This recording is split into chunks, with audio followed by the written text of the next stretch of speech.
आणि आता महत्त्वाच्या बातम्या आपण पाहूया। राज्यसभेच्या 6 जागा महायुती लढणार। चव्हाणांच्या भाजप प्रवेशामुळे 6वी जागा महायुतीसाठी सुरक्षित। भाजप 4 तर शिंदे आणि अजित पवार गट प्रत्येकी एक जागा लढणार।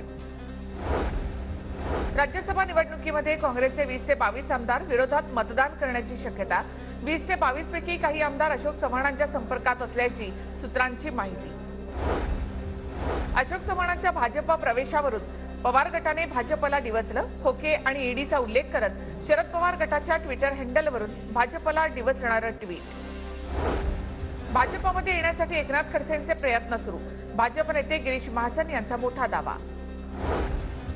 अहमदनगरच्या सोनईमध्ये उद्धव ठाकरेंचं जंगी स्वागत। 20 जेसीबींच्या माध्यमातून ठाकरेंवर फुलांची उधळण। ठाकरेंच्या स्वागतासाठी 20 फुटांचा हार। राज्य सरकारकडून 20 फेब्रुवारीला विशेष अधिवेशन बोलावण्याची शक्यता। अधिवेशनामध्ये मराठा आरक्षणावर कायदा पारित केला जाणार, सूत्रांची माहिती। मराठा आंदोलकांकडून उद्या बीडसह महाराष्ट्र बंदची हाक। आरोग्य सेवा वगळता सर्व बंद ठेवण्यात येणार। उद्याचा बंद शांततेत होईल, मराठा आंदोलकांची प्रतिक्रिया। जरांगेंच्या उपोषणाचा आजचा 4था दिवस। जरांगेंची तब्येत खालावली। काल रात्री जालन्याचे जिल्हाधिकारी श्रीकृष्ण पांचाळ यांनी जरांगेंना पाणी पिण्याची विनंती केली। ठाकरे गटाचे आमदार राजन साळवींच्या कुटुंबियांना मुंबई हायकोर्टाचा दिलासा। एसीबीने दाखल केलेल्या गुन्ह्यामध्ये साळवींच्या कुटुंबियांना अंतरिम जामीन मंजूर। 21 तारखेला पुन्हा सुनावणी होणार।